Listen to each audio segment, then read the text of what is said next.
Many of us came to Japan to work. We earn money, we pay our bills, we do what we're supposed to do, and we go about our daily lives. But at some point, we might start asking questions. Are we actually making the most of the money? Or how can we increase cash flow without trading more of our time? One thing is for sure is that Japan has a way of making life feel comfortable.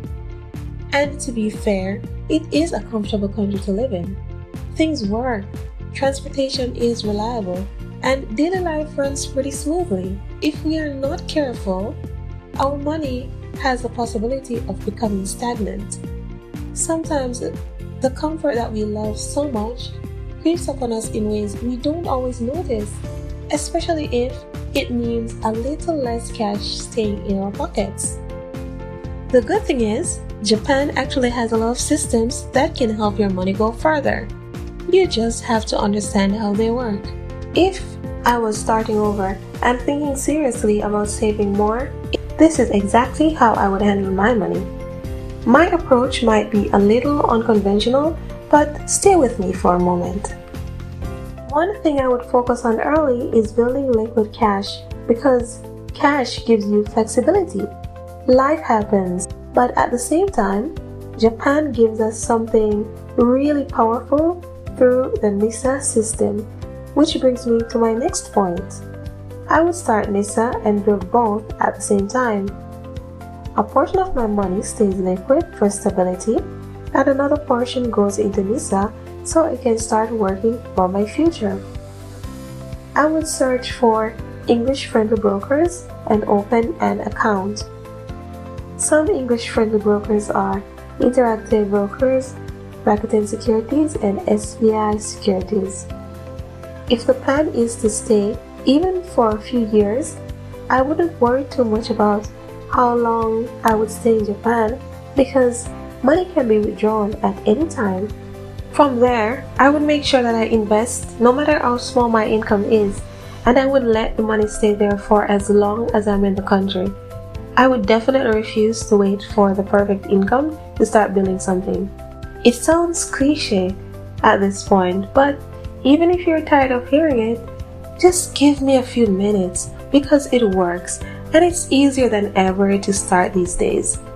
Growing up, I always heard about people having to call their investment broker. Investing felt distant, quite formal, almost exclusive.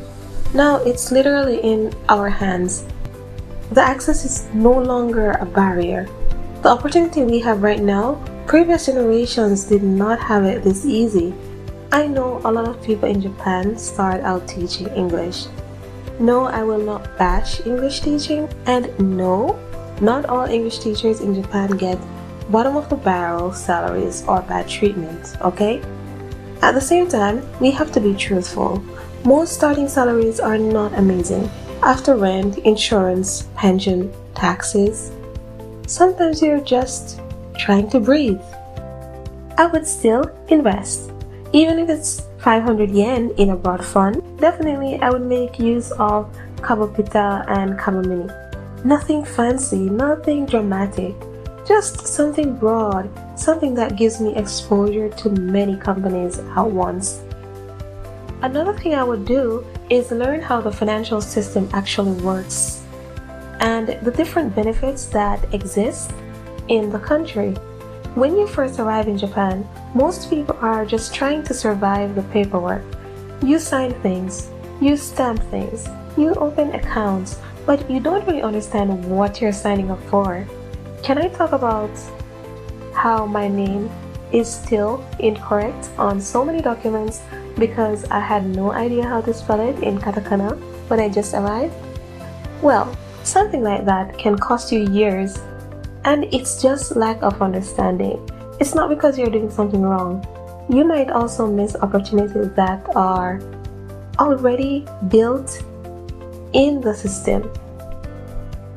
For example, if you don't understand something like NISA, you might spend years investing in a regular taxable account or asking banks to please save your money for their less than 1% yearly return without realizing there are other tax-free options available. Even outside of direct investing, Japan has a lot of systems that can quietly benefit you financially. Things like point systems. All the point cards are available for a reason. Japanese people benefit from these point systems a lot. Many people are very strategic about how they use them. Points from shopping, credit cards, or certain services can definitely add up over time. Points can be used for a variety of things. For example, buying stocks, booking a flight, booking a hotel stay, or some other reward, not to mention helping to buy groceries.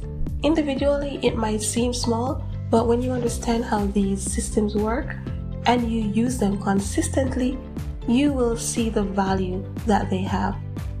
This other one is something that many people might disagree with, but if I had debt to repay, I would still invest.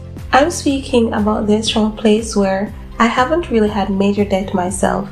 The closest I've come was missing a few health insurance payments years ago, and Japan was very quick to remind me about it.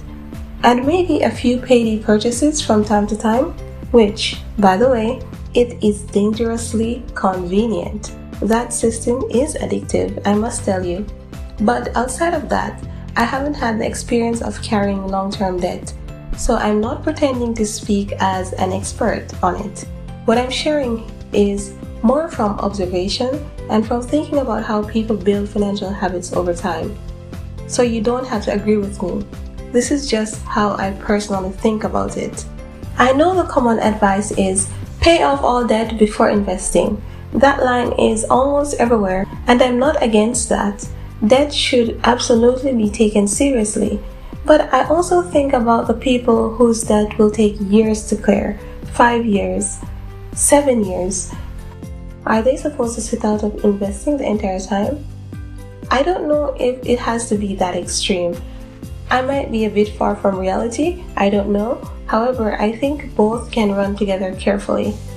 I don't see that as reckless. I see that as building responsibility and ownership.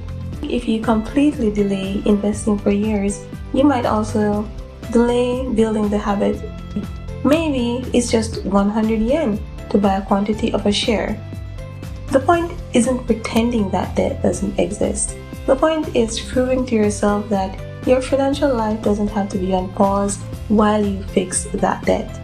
You can still be paying things down, you can still be learning, you can still be building the habit of investing, and over time, those things can move together.